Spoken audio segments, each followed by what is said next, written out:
Yeah, so this is the morning after. A little bit of weeping. Yeah, Kerry dosed me with antibiotics, painkillers, and a sleeping tablet. So had a pretty good night's rest, and yeah, it's throbbing like hell again. So I got to try and keep it quiet. So I'm gonna send Kerry on a last diesel run quickly, and yeah, then we're gonna head off down to Flamingo to try and catch up with Colin on Parlay. So we've got somebody to buddy boat and give us a hand. He's gonna take Kerry to do some shopping at Liberia. He's got a car. Thanks, Jeff. And yeah, then we'll probably head off down to Golfito together. We've had the news today that the boat's been listed, so she's definitely up for sale, and recommendation has been to take her back to Florida. Yeah, so we've got to apply for a visa in Panama City. Luckily my stuff's already online. Hopefully it's still valid, and hopefully we can get that sorted. That's another whole story. So those are the plans. Let's see how it works out. It's the aftermath of the surgery. I'm just busy trying to take off these. I want to give it a bit of a clean. Just check it. It smells good. I haven't got any swollen glands or anything. I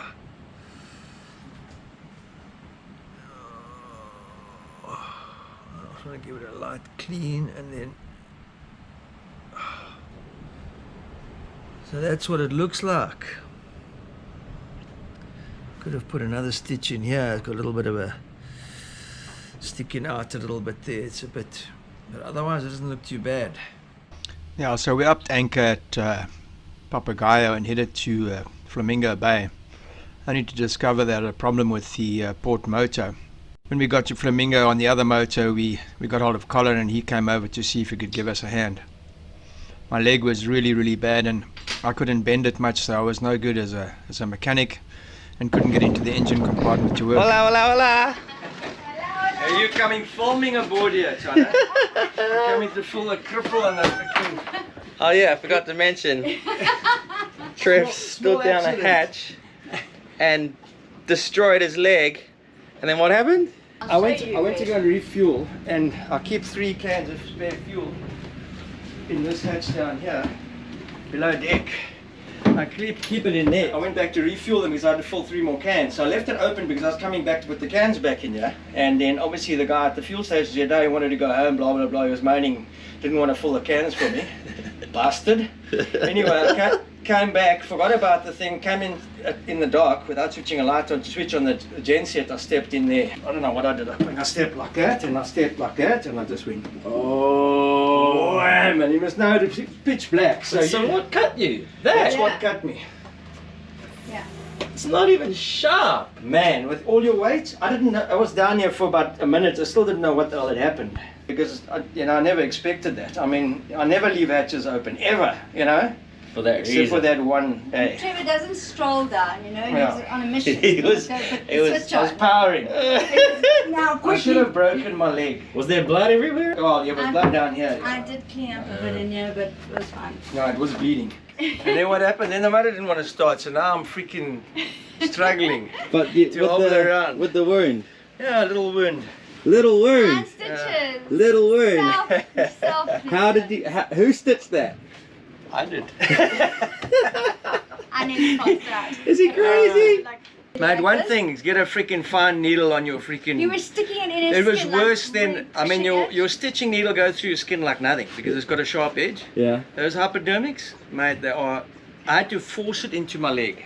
It's like So ridiculous. he injected all around there, and then he put in 5, No, 6 and 3. 6 and 3. 6 and 3. Because look at it was like a V. And so you haven't even seen a doctor or nothing. No. Nothing. And the ligaments We're are on ripped off your antibiotic. shin. Well, I hope not. I'll find out in time. I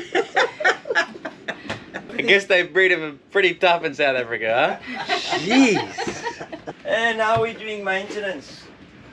So have you Oh my got it God. running? I've eliminated so much shit. Oh, God, it's been going on the whole morning. We've eliminated a lot of stuff. I was speaking to Heinz. He's like guy who does all the electric installations on the boats. He's really good.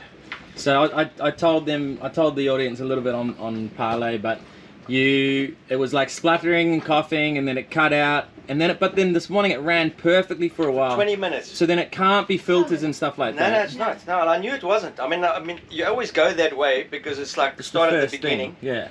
But what was interesting is to see the voltage going up and down on the display. So at the moment the voltage dropped below like 11, she started to splutter. And so there's something to do with the voltage going into the ECU that's cutting out the. So your fuel shut off is working fine, but there's something to do with the ECU and the voltage. So we've eliminated just about everything. It's not the batteries. I've checked the switch. Isolation switch, because he said that might have broken down. Check the voltage both sides, it's not that. Even now she's reading 9.9 volts and the battery is 12.9. So there's something, it's either in the loom or it's in the panel. So what I want to do now is switch the panels over and see if I've still got the problem. If the panel works correctly, then the problem's in the loom from here to the motor. And you've checked all the wiring connections. And I've had a look at it. I've taken the alternators off. I've isolated them. How is this reading 9 volts if you've got 12 at the battery? Something in the loom. So there's a short or something that's, or I don't know, bad contact, or this thing's playing up. I don't know. I really don't. So is it bouncing around or just staying on 9? Bounces. Like when you're charging, she goes 12.9, 11.5, 12.9, 10, 12.9. It's like all over the place. That your other side will stay at 12.7, slowly go up, as she's charging. There's something really weird. But the funny thing is, after fiddling with everything there, I came here, and she was at 11.7, and I started her, and she started perfectly. She's at 9.6, but the battery's 12.9.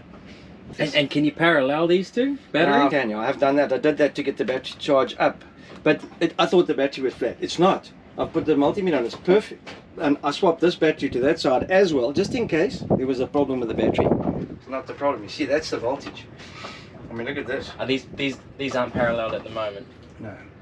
And if you parallel the batteries, the engine this will still come coughs up. and splutters? No, it'll start, but then the voltage starts to go nuts. Even with them paralleled, it freaking cut out. It ran for a little while, and then, Yes, I don't know. I'll tell you what. Electrical problems. Hey. So what I want to do now is take this panel off and swap them over and see if this panel works okay. And if I want to see if this panel reads the same voltage. If that thing reads 10.4, then I know it's in the loom. It's not in the panel. That eliminates the actual The actual gauge. I've just taken the voltage on the ECU, which comes through the switch, which is your isolation switch, and the voltage on the ECU is exactly the same as the battery. So it's coming through the switch, and the ECU's got the same voltage. Yet it's showing 10.5. So it's just here that's reading low. Yeah, it's reading low. Somewhere along the line, somewhere there should information go into a thing, and it's bombing the system out. The plunger's obviously working fine because when it starts, it works fine. And it's only when the voltage starts to do this, when it dips under 11, it freaking freaks out. It's crazy. I've never seen anything like this. So, I mean, you're trying to isolate the freaking problem and find, at least I know now it's not the motor. The motor is 100%. It's not the fuel. Yeah. That motor ran so sweet. I had it up to like 1500 RPM charging, and she was charging as well. Yeah. And then all of a sudden, 20 minutes into it, so something's breaking down under heat, or it may even be that switch. I'm thinking of isolating, just connecting everything together, so I'll take the switch out as well. But I just want to check this. But you're getting 12 volts at the ECU. Yeah. So that doesn't make sense. And the switch, and I've looked at both of them. So what we want to try and do is just take these oaks out, pull these plugs out. There's a fuse here. Hang on a minute. How does that look? And that wasn't in properly. That's just seated properly now. Well, what have we got here? Okay, that's interesting. Still 10.5. Okay, so I don't know what is cutting here. That looks fine. What's happening there? Yeah, that killed it. That killed it.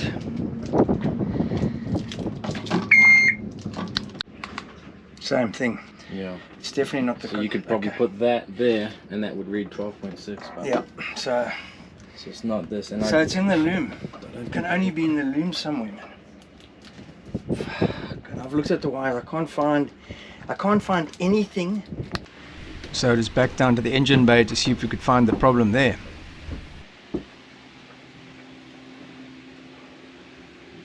Look at the size of this engine bay. Man. First of all, it's just absolutely spotless. And secondly, there's a ton of space around it. So somewhere we're getting a voltage drop, and the voltage drop is shutting down the engine, but the battery voltage is fine. Shit. 5. And that one's a spare. But yeah, there's a bit of dust and stuff in here. I don't know. Those two It's like are a spare. purple. That's plenty.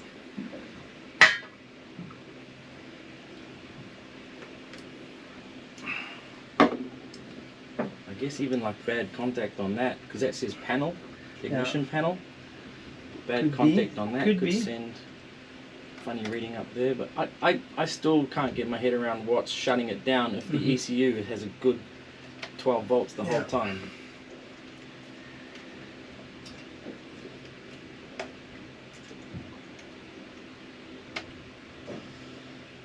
I don't know, it's worth just checking that voltage. Okay, let's put it on and check the voltage. So we couldn't find a fault there. So the next step was to bring a panel from upstairs and plug it directly into the motor and see if it would work down there. Is that the right plug, you reckon? Different color cables down here. Boom. It's not going to be funny. Same size plug. One's orange, one's green. That's one difference. Man, this would be lucky if this worked.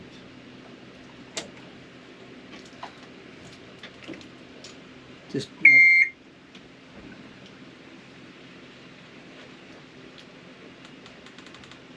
10.3. Interesting. We just saved ourselves a lot of time. then the problem is right there. The problem is right there somewhere. Shit. But when we plugged in the other panel, it was reading also 10.3. We never tried. Yeah, but you see, we used this loom into the back of the panel there.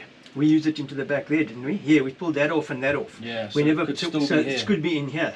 which would be a sweet result. Is it not? Just check the voltage to it. Is that thing still on? Yep. So we still couldn't find anything wrong there, and there was no other option but to start the tedious process of checking every single sensor on the motor. Losing time, I'm fading fast. I just wanna make it last. Try to let go of the past. I close my eyes, embrace the blast. Sleepless nights and headaches stack. Restlessness to hell and back. What's my purpose? What do I grab? A slippery surface, a heart attack.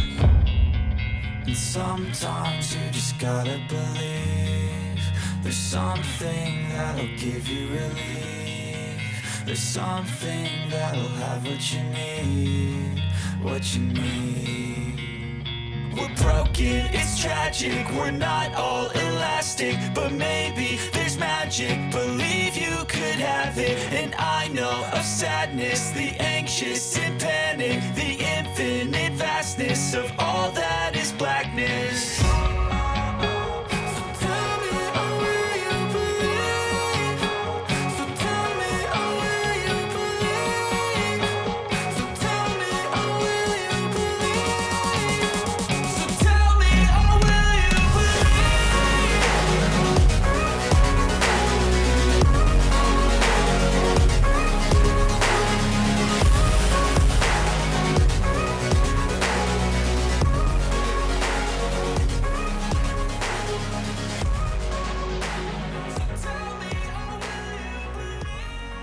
Okay, just a quick update with anytime we turn the panel on, i.e. bring power to the engine, the voltage to the system drops down to about 10 volts, and we've unplugged the shutdown solenoid and everything. Basically we've unplugged one at a time to see what's causing that voltage drop, and we just absolutely cannot find it.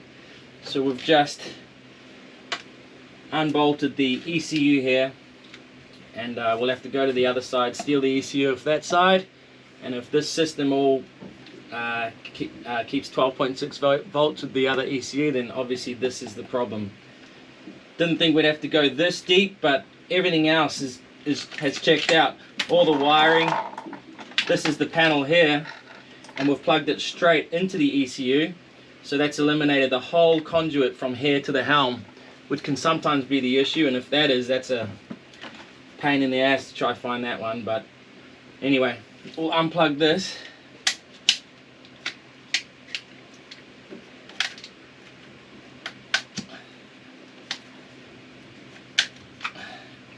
Go to the other side and see if that's our problem. We'll be back.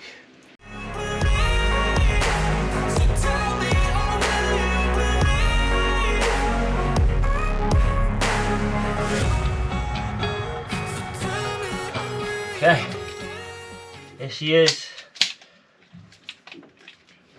It's always quicker in the mood. Okay, there's the old ECU. We were just saying, it's one of those things, you kind of, you know, you hope that this is the problem, but then at the same time, it's quite an expensive problem to have. Yeah. So it's a double-edged sword, this. But I'm hoping anyway that it is, because if it's not, I don't actually know what it would be at this point. Okay, so let's plug it in. The power's off, right? Yeah. Just double on that.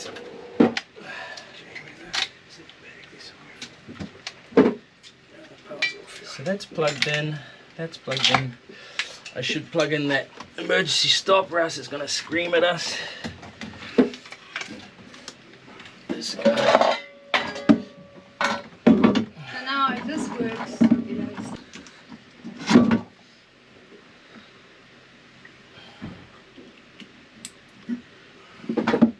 Push this. Yeah, no, it's got to push it and push it to the right, push it down and push it to the right, and it hooks. That's how it should stay. Yeah. Okay, so that's plugged in. That's plugged Put in. your powers on. What was this guy? That was not plugged into anything. That was just on the bracket too. Okay, so what we want to see here is 12.6 or 12.4 volts. Okay, so switch on. Come on, baby.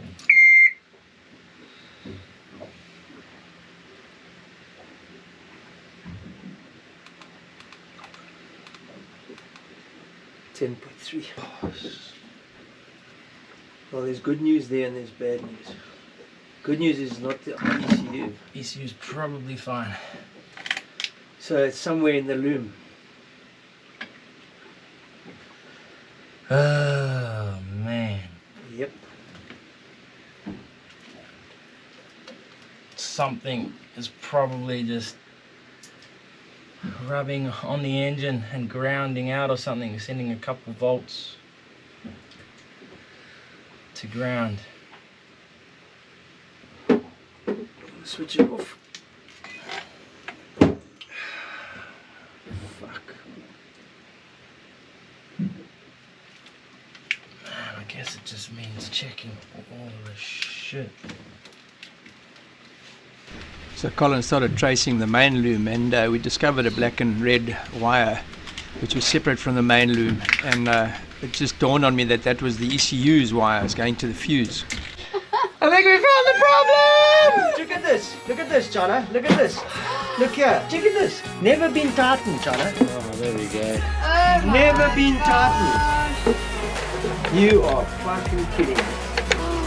Here's the problem. How did you find this? No, I was as I flicked the lid off. I felt this thing was loose, and you sort of voltage spike. Yeah. Never ever been tightened. I'm telling you. And you know, with him flicking it and you going, wait. Oh my God! Look at the work that's been done for nothing. Oh my! Look at this. Oh my God. Put two little screws. Well, that's a good result. We got 2 good ECUs. Oh my God, So I was watching. Give me a 5 there, but fuck me. I was watching. How ridiculous is that? I was watching this panel, and it jumped up to 12. Where's that? But when you said this was the ECU, Yeah, I can see you already like, hang on, yeah. well, That's the story. That was a moment, that. I'm so happy. I love it when problems get solved. Yeah, that's an absolute result. But this is what I was saying earlier. This is the problem with these electronic engines, is that, you know, you lose 12 volts in the system. You can't run this thing. There's an ECU. It's a computer. This thing here, it runs everything. And if that doesn't get 12 volts, then nothing runs. So, No well, way. the good thing is that I've just taken this apart, so it's all really fresh in my memory, and I'll get it back together pretty quick. But if you left this for a week, you sometimes forget where these go. So we'll get this back together now, and guarantee that was the problem. Guarantee it. Well done. And sometimes you just gotta believe there's something that'll give you relief. There's something that'll have what you need, what you need. We're broken, it's tragic, we're not all elastic, but maybe there's magic, believe you could have it. And I know of sadness, the anxious and panic, the infinite vastness of all that is blackness. Now we'll just put the ECU back. Yeah, the relief was palpable, especially for us with all the nonsense that we'd been through. It called for an immediate celebration with a ice cold beer. Working in these compartments is unbelievably hot, and yeah, you need it. That is such a good result. More often than not, it's the simplest things which are the problem. And we got real deep replacing these or swapping these ECUs and whatnot. But yeah, when you just stop and think what's actually happening, the ECU is getting low voltage, and we were thinking something was shorting that out, just dumping a bit of voltage to ground or something, and what it ended up being was just the connections of the fuse to the ECU. And it obviously makes complete sense, because it was only happening when we were powering up from the panel the whole engine, and that's when the ECU gets power. So if the ECU is not getting enough power, the engine will not run. You cannot run that engine with the ECU down. It's all electronic ignition and stuff. So that's what I was saying before, like, technology is great, and it makes life a lot easier sometimes, and the monitoring systems available now are insane. You can see pressures and temperatures of everything, but when something goes wrong, you can't even run that engine anymore. So yeah, that's a fantastic result, and I'm stoked. Only took a couple of hours. We went deep. We went real deep. We checked every sensor on this engine, and there's a lot. And then we swapped ECUs. So we went all out trying to find this. It turned out to be something really simple, but I would call that a good result.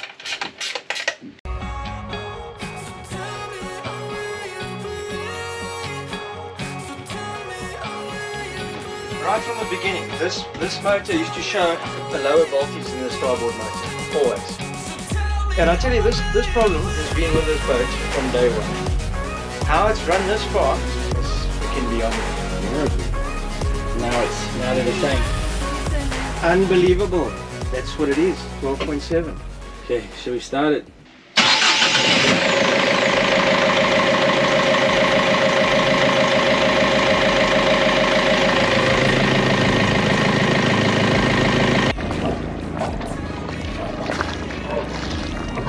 Two Phillips screws. Yeah.